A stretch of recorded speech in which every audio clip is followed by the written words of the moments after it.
Hola queridos estudiantes, continuaremos con los ejercicios de esta semana propuestos para el ciclo 2017-2. Pregunta 1. A la llegada de los romanos en la península ibérica se hablaba, entre otras lenguas, el griego, el vasco y el fenicio. Acá nos preguntan cuáles son las lenguas que ya se hablaban al momento de la llegada de los romanos.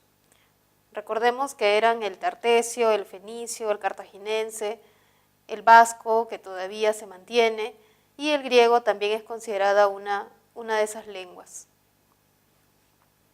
Por eso la respuesta es la D. 2. Respecto al multilingüismo, indique la verdad o falsedad de los siguientes enunciados. Recordemos que el multilingüismo se opone al monolingüismo, o sea, cuando una colectividad habla solo una lengua. Y es muy raro el monolingüismo, es muy raro.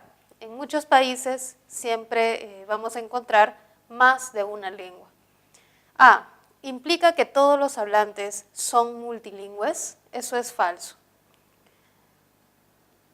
En un territorio vamos a encontrar hablantes bilingües, hablantes monolingües, como es el territorio peruano, que si bien tiene zonas monolingües, también hay territorios bilingües o multilingües.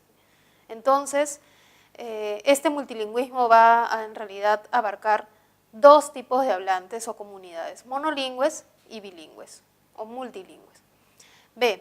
Es compatible con hablantes monolingües. Eso es verdadero porque tiene que ver con la oración, el enunciado anterior, porque también va a describir o va a aceptar la existencia de hablantes monolingües, como ocurre en el caso peruano, donde la mayoría hablamos una sola lengua, la hemos aprendido en nuestra historia personal. C. Solo se presenta en algunos países del mundo. Eso es falso, porque en muchos países se puede apreciar este proceso, ¿no? Este hecho, que es el multilingüismo. Así, por ejemplo, Papúa tiene más de 800 lenguas, ¿no? Brasil, México también son países que presentan comunidades que hablan más de una lengua. Es intrínseco, o sea, es propio a los países subdesarrollados. Esto es falso, ¿no? El hecho de que muchas de las lenguas, es más, un gran porcentaje de ellas, tengan que ver con la situación social de las comunidades, no quiere decir que la causa del subdesarrollo sea el multilingüismo. E. Dificulta el desarrollo económico de un país. Eso es falso, ¿no? El hecho de que se hablen varias lenguas no dificulta el desarrollo de un país. Eso más bien tendría que ver con las políticas de Estado que tienen los países en cuestión. Continuando con la pregunta 3, tenemos que reconocer que es una lengua prelatina. Recordemos que el prefijo pre significa antes. Por eso preuniversitario incluso es antes, ¿no?, de la universidad, es una preparación antes de empezar los estudios de la universidad. La lengua prelatina, que coexistió con las lenguas de quienes sucesivamente dominaron la península, hasta la fecha es el vasco, ¿no? Es una lengua que ya se hablaba en el territorio de la península ibérica, incluso antes de la llegada de los romanos que hablaban el latín, por eso es una lengua prelatina, y que hasta la fecha sobrevive. Esto se debe a las cualidades, a las características de la población, que han hecho que todavía se mantengan al margen de las decisiones políticas, por ejemplo, que hay en la península ibérica actualmente. 4. Respecto del multilingüismo en el Perú, indique la verdad o falsedad de las siguientes expresiones. A. Algunas lenguas amazónicas tienen pocos hablantes. En el Perú existen lenguas amazónicas. Muchas de estas lenguas amazónicas tienen pocos hablantes. Por ejemplo, el taushiro era una lengua que tenía un solo hablante. y ese hablante vivía en Nauta, que está cerca de Iquitos, ¿no? Y bueno, ya falleció.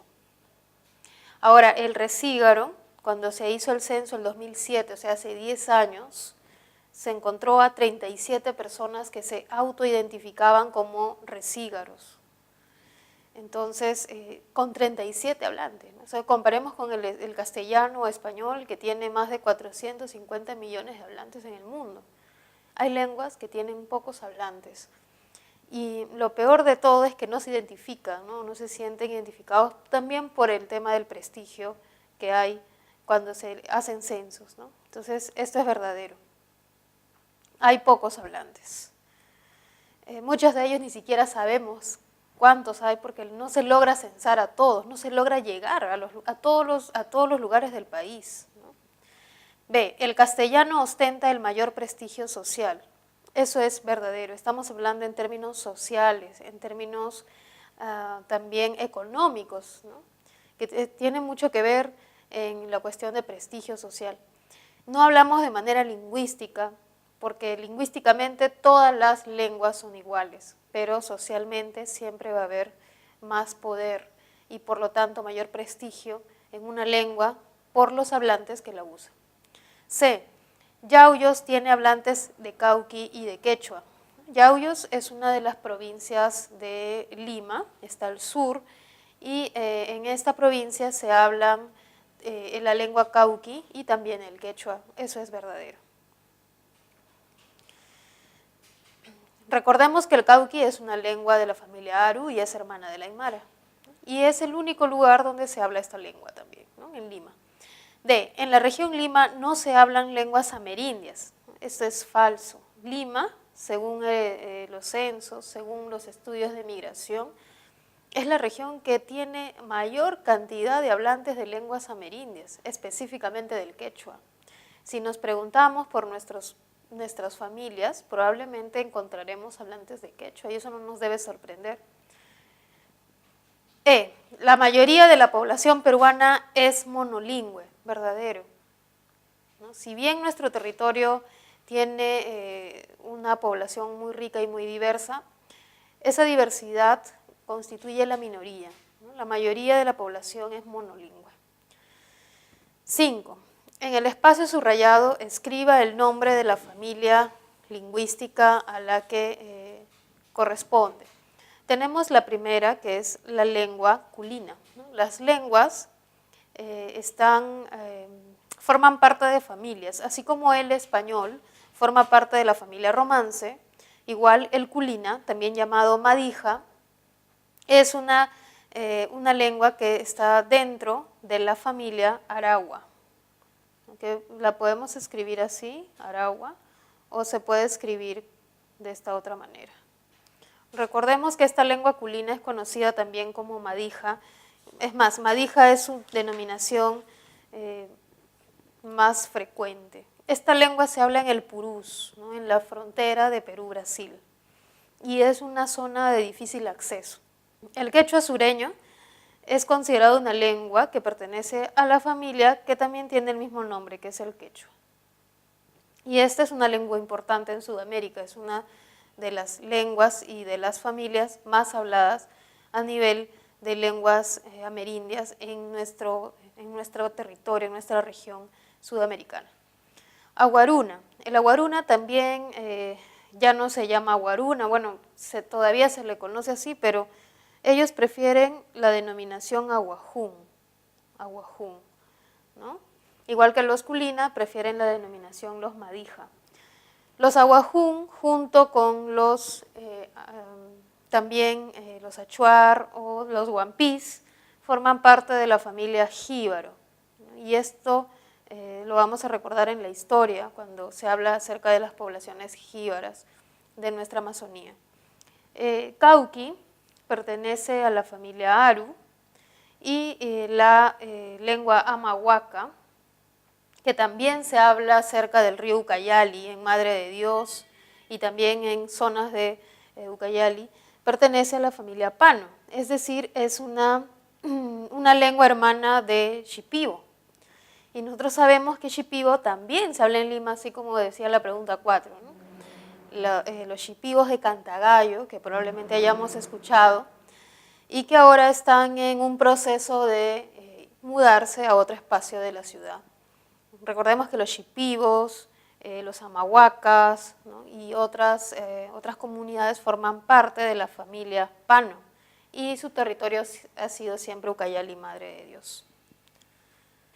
Continuando, la pregunta 6 es reconocer la procedencia de estas palabras. Si bien estas palabras almohada, iglesia, guerra, albergue, choclo son muy comunes en nuestro hablar cotidiano, el usarlas, ¿no? Nos dice que pertenecen a la lengua que hablamos, que es el español. Sin embargo, si vemos la etimología, un estudio histórico de estas palabras, notaremos que proceden de otras lenguas. Así, por ejemplo, almohada procede de la lengua árabe. Al proceder o hacer préstamo, ¿no? de la lengua árabe se considera un arabismo, ¿no? porque ha sido un préstamo de esta lengua que influenció tanto en la nuestra, ¿no? La permanencia de casi 8 siglos juntos en la península hizo que nuestra cultura sea compartida, ¿no? Palabras como mazamorra, ojalá, e incluso el sonido, ese sonido J, es por la influencia, ¿no? de esta lengua que es el árabe. Iglesia, que proviene de eclesia y es de latín, ¿no? Es más, la mayoría de palabras que usamos proceden del latín, ¿no? Tenemos puerta, que procede de porta, tenemos incluso, ¿no? los días de la semana, que también fueron un cambio del latín al español. Guerra y albergue, ambas provienen de los visigodos, ¿no? que hablaban el germano, serían los germanismos, ¿no? Germanismos, de latín serían pues los latinismos, así va a ser el nombre que se le va a dar a estos préstamos. Préstamos entre comillas porque en realidad no se van a devolver, sino que van a enriquecer la lengua, ¿no? Y choclo, que es un americanismo. Es un americanismo. Y bueno, en nuestra historia va a haber varias palabras. Ahora de repente hay más influencia del inglés por la globalización, por la influencia que tienen ciertas culturas en la nuestra, ¿no? 7. Respecto al castellano de América, señale si es verdadero o falso, ¿no? Vamos a ver. Incorporó léxico de lenguas amerindias, verdadero. Y acá tenemos, por ejemplo, la palabra chocolate, tenemos la palabra tiza, tenemos la palabra cancha, combo, que se incorporan a partir de las lenguas que se hablaban en el territorio y que aún todavía se mantienen.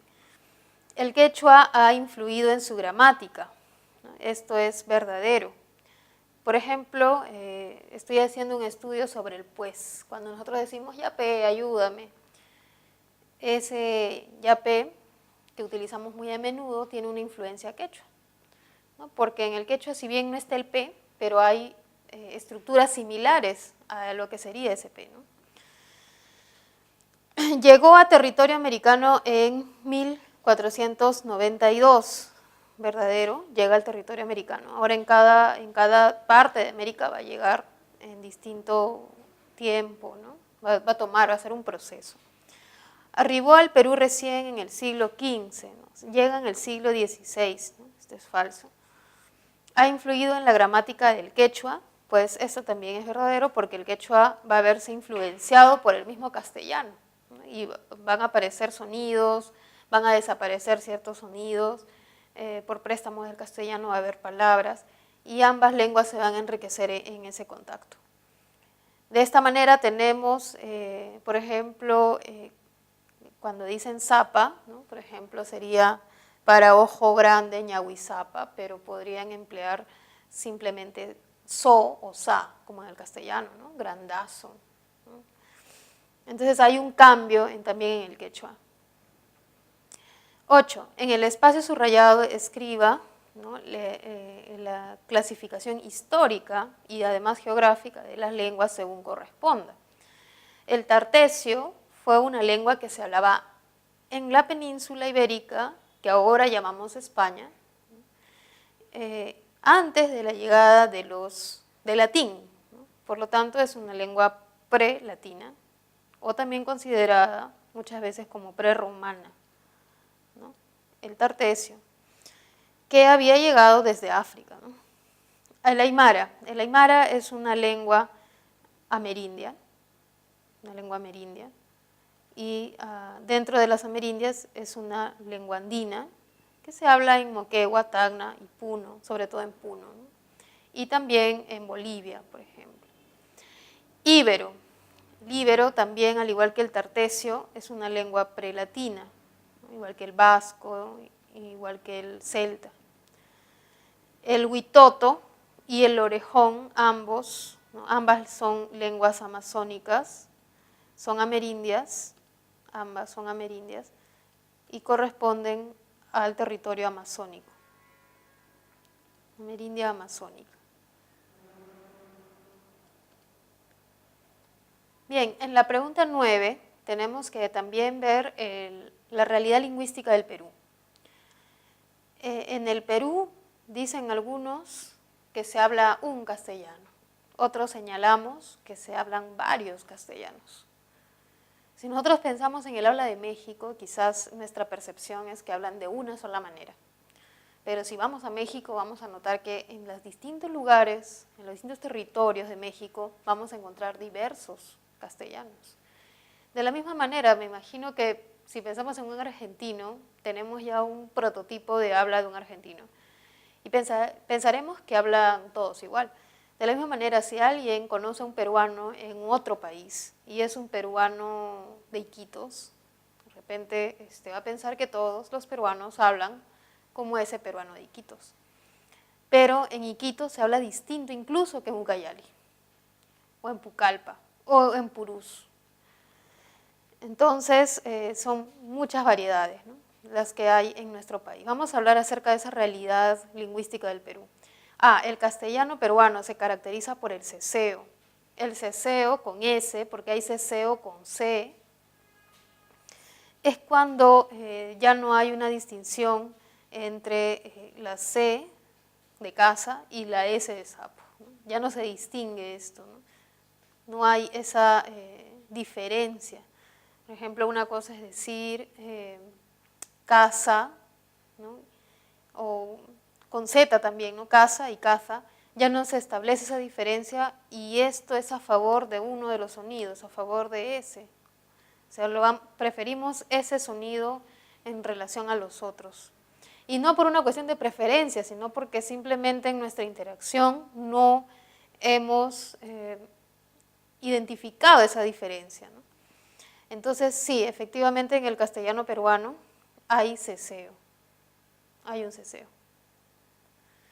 Hay regiones de Andalucía donde hay un ceceo, ¿no? O sea, todo lo dicen con fa, y eso es otra cosa. Nosotros, en cambio, tenemos el ceseo donde todo es con sa. Zapato, cine, ¿no?, todo es con sa. B, el quechua es lengua materna incluso en la selva, verdadero. Todos pensamos que el quechua solo se habla en la sierra y en la costa nadie habla quechua, y en la selva nadie habla quechua, y eso no es cierto. El quechua fue una lengua de vehículo, de política de Estado del imperio incaico, y por lo tanto no solo llegó a las zonas andinas, sino también a las zonas amazónicas. Y ahí tenemos el ejemplo de Lamas en San Martín, donde la gente habla como lengua materna el quechua, ¿no? Y también en zonas donde me ha tocado ver en las zonas de Iquitos, a 4 horas, a 6 horas, la gente habla quechua, ¿no?, y muchas variedades de quechua. C, algunas lenguas peruanas están en extinción, verdadero, ¿no? Hay lenguas que están en peligro de extinción, en serio peligro de extinción, y todos esos niveles que da el ministerio con las políticas para tratar de salvarlas, ¿no?, de salvaguardar estas lenguas. Luego tenemos la siguiente pregunta, es: ¿el yeísmo tiene presencia solo en la región Lima? Esto es falso. El yeísmo consiste en también ya no distinguir el sonido ya de llama con el sonido fricativo ya de yoyo. Entonces ya llama, yo, yema, ¿no? Lleno, todo lo pronunciamos igual a favor de y, de la y o de la y eso es el yeísmo. Entonces, buscando comunidades que no sean yeístas, o sea, que sí pronuncien llama, es difícil, ¿no? Quizás en las comunidades que hablan quechua sí la pronuncian porque está dentro de sus hábitos articulatorios, pero los que hablan castellano ya es muy difícil encontrar presencia de esta lateral palatal ya, ¿no? Es muy difícil.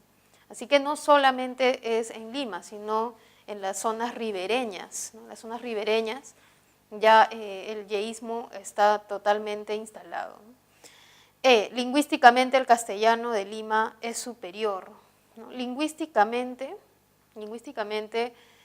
todas las variedades son simplemente variaciones de una lengua, o sea, ninguna es superior, son usos de las personas, de los grupos sociales al emplear un código, así que ninguna es superior. 10. Respecto de la realidad lingüística, en la península ibérica, vamos a marcar verdadero o falso. El latín vulgar se originó en el latín culto. Bueno, la palabra latín vulgar tiene varios significados. Podría ser latín del pueblo con respecto al latín escrito, sobre todo latín culto, el latín de los sacerdotes, ¿no? De los que tenían mayor acceso a la cultura. Pero también hay un sentido de latín vulgar como el latín que fue diversificándose, que fue dialectizándose, y por ello decimos que se originó en el latín culto. Bien, en la B, el árabe procede del latín vulgar. El árabe tiene su propia historia, ¿no? Pertenece a otra familia lingüística. Esto es falso. El castellano deriva del sermo eruditus, ¿no? El castellano deriva del latín vulgar, del latín que fue dialectizándose, o sea, del sermo vulgaris, ¿no? También es falso.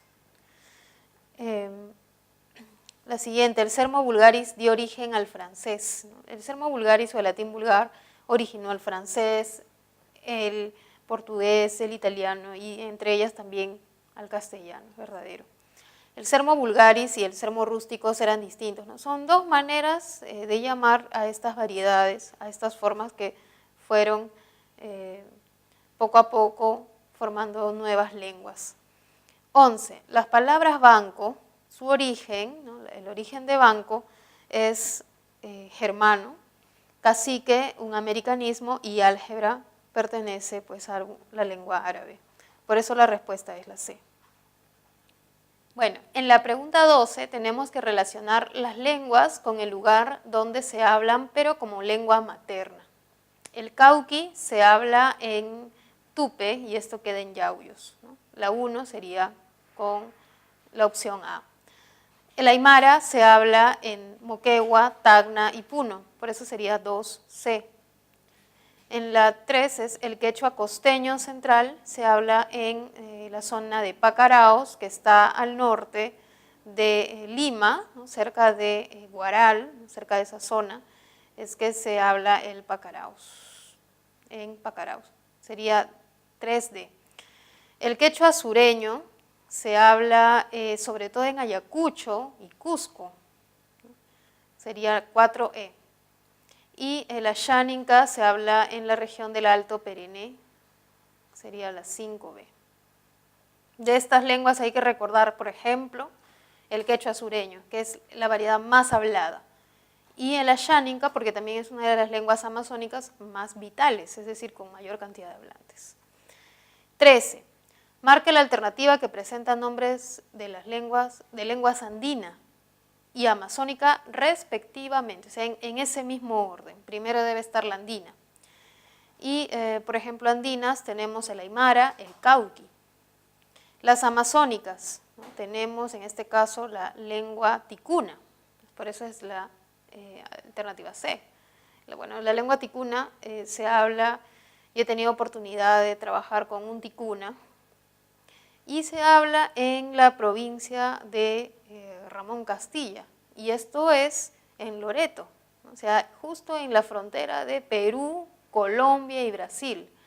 Y esta lengua ticuna, ¿no? Es una lengua, por ello se dice transnacional, una lengua que no solo se habla en un país como el nuestro. Es muy interesante los sonidos que tiene, ¿no? Esta lengua es muy parecida al chino, porque es una lengua tonal, incluso cuando ellos hablaban, era muy interesante, ¿no? Una lengua muy vital. Y también tienen sus características como culturales, porque ellos fuman el tabaco, por ejemplo, ¿no? Una historia muy bonita la de los ticunas. Y los aymaras, que podemos ver de repente en Unicachi. ¿Quién no ha oído de este mercado Unicachi que tiene estas palabras? Son aymaras. Y tenemos en la zona norte de Lima, o en Lima Norte, estas poblaciones aymaras que llegaron tras la migración ya, bueno, hace 50 años, ¿no? Bien. En la pregunta 14 tenemos que ver una palabra que está en latín, lacte, y que pasó al castellano como leche. Para que esto ocurra no ha sido de la noche a la mañana, han pasado pues muchos años en que los hábitos articulatorios de las poblaciones han dado como resultado, pues no han originado estas formas que actualmente tenemos. También tenemos nocte, noche, ¿no? De pectum, pecho, y acá lacte forma parte de ese proceso. No es que esta sola palabra cambió, sino que muchas parecidas cambiaron. Lacte a leche, en lacte tenemos dos segmentos, ¿no? Tenemos la K, que en este caso está representado con la letra C, y tenemos el segmento Ta, que está representado con la letra T. Hay dos segmentos, ¿no? Dos oclusivos, lacte, pero pasaron al castellano a ser uno solo, a ser este segmento ch, que es una africada. Entonces aquí de dos se ha simplificado a un solo segmento, por eso hay un caso de simplificación consonántica.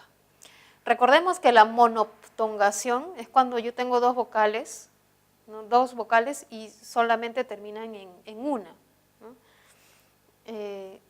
La aparición de preposiciones también a partir del sistema casual, ¿no? Que empezó a usarse, por ejemplo, en vez de amici, por ejemplo, puela, amici, ¿no? O el amigo, a ver cómo sería, amici sería del amigo, o rosae, de rosa, amicum rosae, el amigo de rosa. Así era en latín, algo así como el quechua, ¿no? Pero para castellano empezaron a aparecer la preposición de, la preposición en, que no había en latín. Diptongación, por ejemplo, de porta a puerta, ¿no? De la O se transformó en hue. O cambio semántico, cuando empiezan a significar otras cosas. Aquí podemos ver simplificación consonántica. Ahora, con respecto a la pregunta siguiente, ¿no? La pregunta 14 y 15 dice. ¿Sí? Bueno, acá sería la pregunta 15 y 16, ¿no? Sería, lea las siguientes expresiones y responda a las preguntas 15 y 16. Dice, los dos nombres de las expresiones son de países donde el quechua es lengua materna. Bueno, el quechua se habla en todos los países con que limitamos, ¿no? Entonces, si limitamos al norte con Ecuador y con Colombia, ¿no es cierto? Se va a hablar en Ecuador, Colombia, vamos a limitar al sur con Chile, se va a hablar también en Bolivia, en Brasil y además se habla en Argentina, ¿no? Entonces, vamos a tener Brasil y Colombia, eso es cierto, Argentina y Brasil es cierto, Ecuador y Bolivia es cierto, Chile y Paraguay no, y Bolivia y Argentina sí. Entonces sería la 1, la 2, la 3, como está en la C, pero faltó la 5, ¿no? Faltó la número 5. Aquí vamos a escribir 5 y ya está. Esa es la respuesta. Bueno, en la pregunta 16 era de acuerdo al texto anterior. Los nombres que corresponden a países donde se hablan las lenguas amazónicas son en Brasil, obviamente, que se hablan muchas lenguas amazónicas, como es la lengua de aquellos que van a limitar, por ejemplo, con el purús, ¿no? Tenemos la familia Pano, la familia Arawak, los Aragua.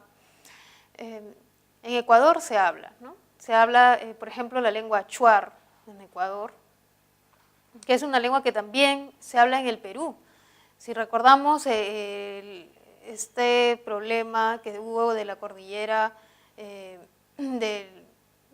cuando hubo este tema fronterizo con Ecuador, recordaremos que hubo pueblos indígenas que estaban afectados, ¿no? Entonces, uno de esos pueblos son los achuar. En Colombia se habla, por ejemplo, el ticuna, ¿no?, que estaba mencionando. En Brasil, las lenguas amahuacas, ¿no? Estas lenguas, también los eseja. Hay muchas variedades que se hablan en este país, o muchas lenguas. En Bolivia también tenemos aquellas que son fronterizas con Madre de Dios, estas lenguas. Por lo tanto, la clave es la C, 1 y 3, ¿no?, que contiene Brasil, Colombia, Ecuador y Bolivia. 17. El quechua y el aymara son lenguas maternas el quechua se habla en casi todo el Perú, ¿no? No se habla en Tumbes, ¿no?, en Piura, pero se habla en Ayacucho, también se habla en Puno, ¿no?, se habla en la región Tacna, en Moquegua, pero es considerada una lengua materna en Ayacucho, ¿no?, por ejemplo, y el aymara en Moquegua, ¿no?, 18. Respecto al castellano del Perú, indique la verdad o la falsedad. El ceseo supone preservar la oposición entre za y sa. ¿No? El ceseo es cuando se prefiere usar solamente sa. O sea, de esa manera yo voy a decir sapo con sa, sapo, y voy a decir zapato con el mismo sonido, zapato. Y no voy a decir zapato, porque yo prefiero pronunciar sa, por eso es el ceseo. De no ser así, sería pues el ceseo con C. ¿No? Nosotros preferimos el ceseo con S. Entonces, no es preservar la oposición, es perder la oposición. O sea, ya dejan de oponerse, dejan de diferenciarse. Falso. El yeísmo se haya extendido solo en la costa. Falso, porque el yeísmo es en las zonas ribereñas que comprenden la costa, la selva, ¿no? Y hay zonas de la sierra donde también hay yeísmo. Es más, prácticamente ya no se encuentran esos sonidos palatales, ¿no?, los sonidos laterales palatales. C. Incurren en el yeísmo personas sin instrucción. Esto es falso, ¿no? Los dialectos o las variedades están en un nivel más alto que el nivel de instrucción, ¿no? O sea, el que yo pronuncie la C o la S, o el sonido sa para zapato, está por encima del nivel de instrucción que tenga. Son cuestiones fonéticas. Esas cuestiones fonéticas están muy arraigadas a nuestra variedad, ¿no? El ceseo y el yeísmo dan lugar a homónimos. Esto es cierto, porque yo tengo casa y una se escribe con C y la otra se escribe con Z, y entonces esto va a dar lugar a dos palabras que suenen igual, pero que obviamente tengan significados diferentes, verdadero. El ceseo supone una infracción al estándar. Esto es falso, ¿no? El ceseo es una cuestión de oralidad, ¿no? Es oral, es una cuestión de pronunciación. Y el estándar es una cuestión de escritura, sobre todo. Y sabemos que nuestra sociedad, papelito manda, o sea, si es lo que yo escribo es lo que vale, ¿no? Entonces, y muchas veces se cree que la escritura es lo máximo ya, ¿no? Y lo que hablemos ya no pierde valor. Y creo que también en eso tenemos que reflexionar, ¿no? La escritura tiene un ámbito, el ámbito es académico, administrativo, jurídico, pero no es todo el ámbito de la vida humana. Bien, en la pregunta 19 tenemos que encontrar la lengua prelatina y la neolatina respectivamente. Las lenguas prelatinas, como sabemos, se hablaban antes de los romanos, ¿no?, antes del latín. Esa lengua y que aún sobrevive es el vasco, ¿no?, en la clave E. Y las lenguas neolatinas son las hijas, o son las nuevas latinas, ¿no?, las modernas, el latín moderno, el que con el paso del tiempo ha cambiado. Y esas lenguas son el castellano, el portugués, el italiano, el gallego, el catalán, y la clave sería la E, ¿no?, la que tiene ambas en ese orden. 20. Con respecto al castellano de la península y en América, ¿no? Bueno, recordamos que el castellano no solo se habla en la península y en América, se habla en otros muchos lugares. Como lengua coexistió con el latín vulgar, ¿no? El castellano no coexistió con el latín, ¿no? Del latín al castellano, o sea, del siglo II antes de Cristo hasta el siglo X, en que ya se habla de un castellano, ha pasado mucho tiempo, ¿no? Y ha habido un proceso de cambio. Entonces, no es que coexistió, en realidad es la hija, como se dice, del latín, ¿no? Falso. Fue declarada lengua oficial en Brasil. Falso, ¿no? En Brasil se habla el portugués y se hablan otra tanto de lenguas en el Brasil. Las lenguas amerindias lo corrompieron.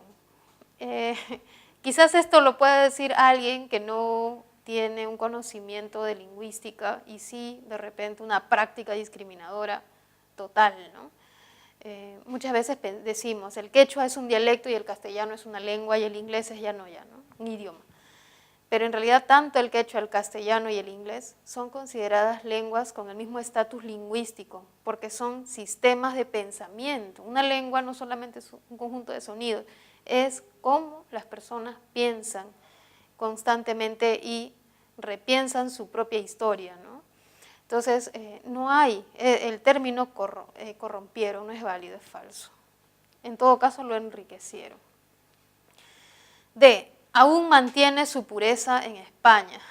Bueno, eso de pureza me lleva a recordar la Real Academia Española, que tiene una función de tratar de que haya una forma de hablar para 400 millones de hablantes que somos, pero en el ámbito administrativo, político y sobre todo escrito. Sin embargo, esa pureza de las lenguas como tales, como sistemas orales, no existe, ¿no? Entonces, en España tampoco. Si vemos en Andalucía, las personas eliden las palabras, o sea, cortan las palabras, la última sílaba no la pronuncian.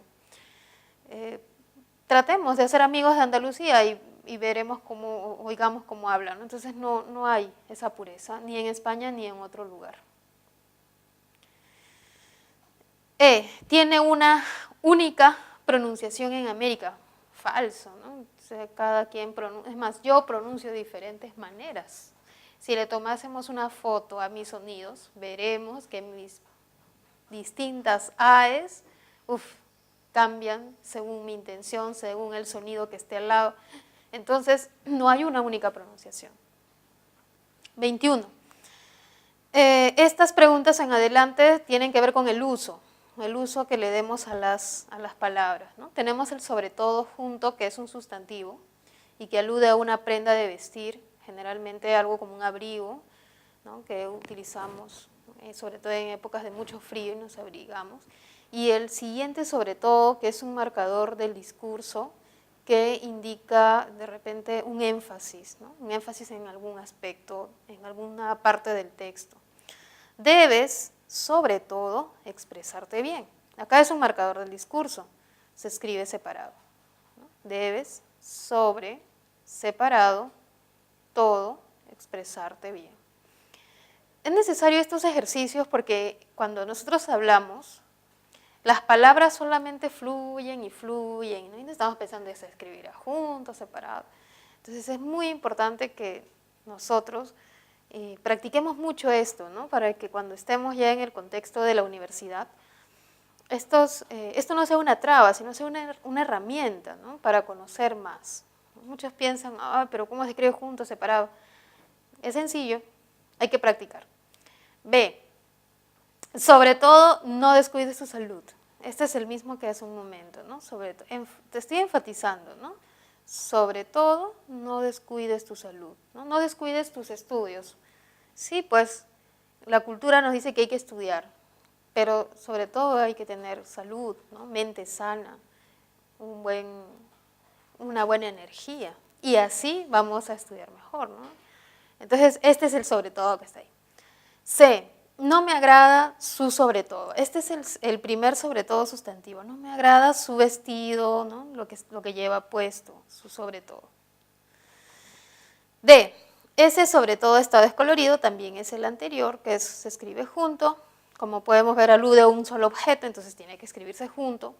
Se perjudicó sobre todo a los niños. Esta es una construcción impersonal un poco rara, ¿no? Se perjudicó sobre todo a los niños. Esto se debe escribir separado. En la pregunta 22 también vamos a ver cómo el hecho de que utilicemos la palabra cosa, en la oralidad utilizamos cosa muchas veces, ¿no? Y no nos ponemos a pensar qué es, porque en la oralidad es suficiente con decir cosa, ¿no? Pero en la escritura hay que ser muy precisos, y eso lo van a decir los profesores en tu curso de especialidad. El día que sustentes tu tesis te van a decir, sé preciso, es siempre. Entonces hay que practicar esa precisión. Guardé las cosas con que danzaron los artistas. Acá estas cosas son algo específico, ¿no? Son algo muy específico, es el vestuario, ¿no? Guardé el vestuario con que danzaron los artistas. Alude a un vestuario, a una vestimenta, esta palabra cosas.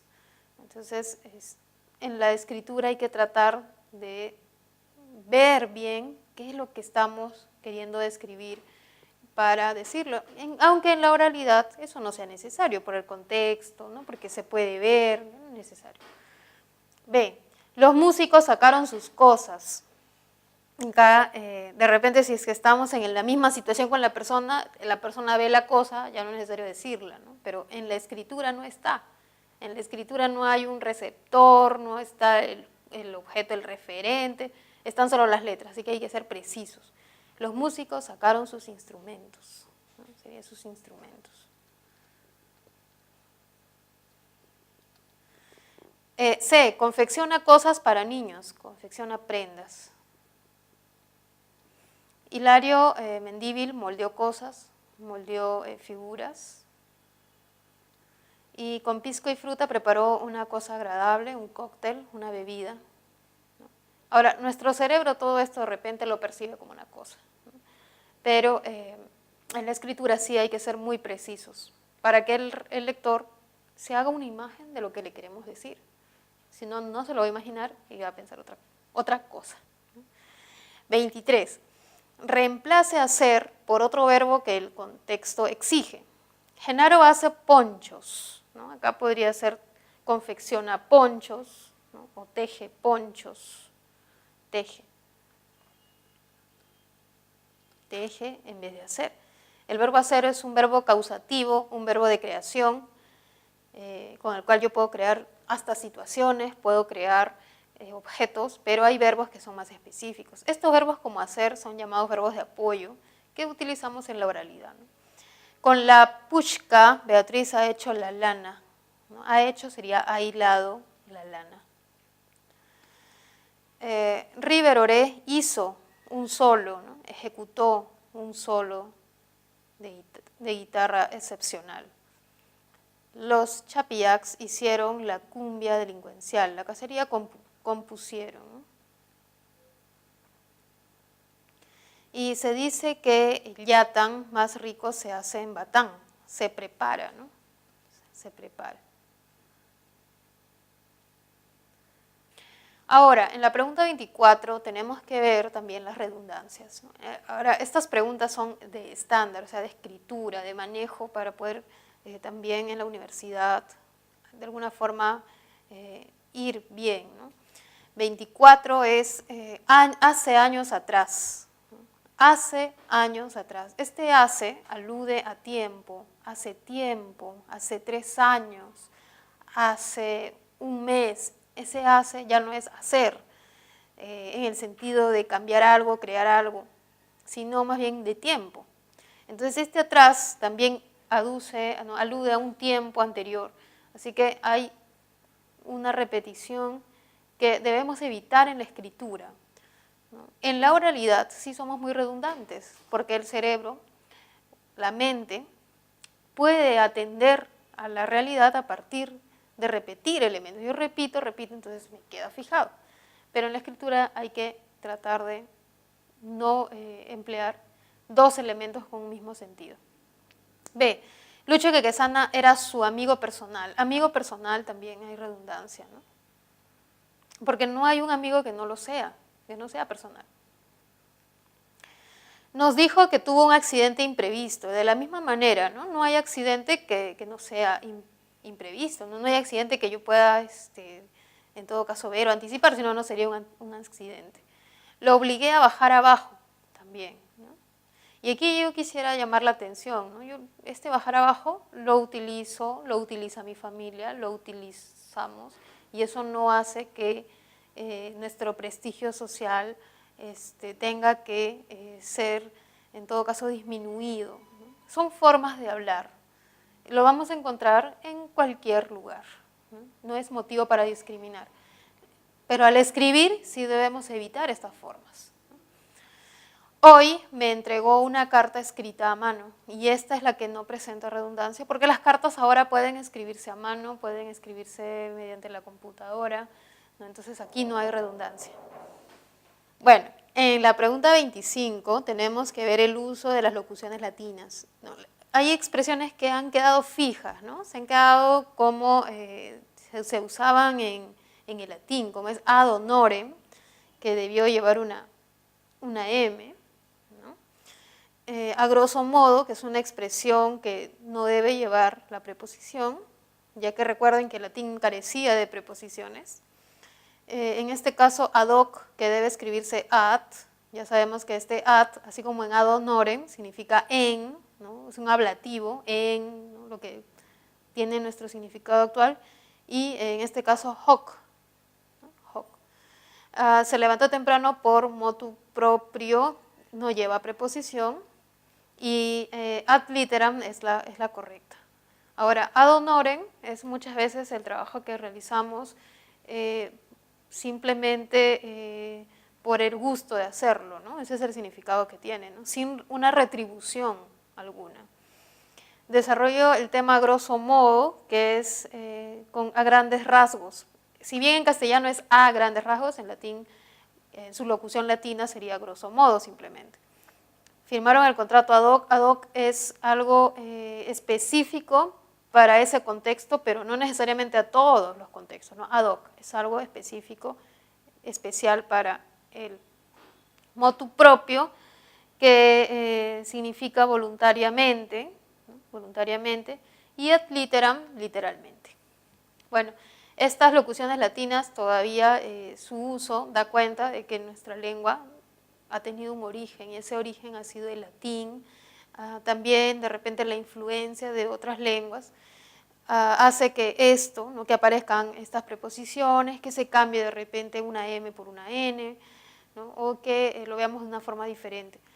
Pero también es bueno saber utilizarlas, ¿no? Por ejemplo, si es que vamos a alguna facultad como Derecho, se utilizan mucho las locuciones latinas, ¿no? Hay que saberlas emplear. Bien, jóvenes, hemos terminado las preguntas para esta semana.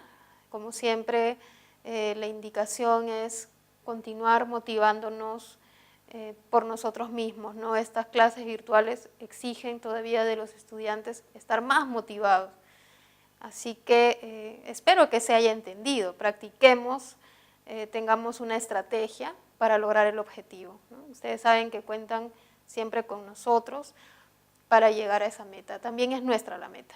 Nos vemos.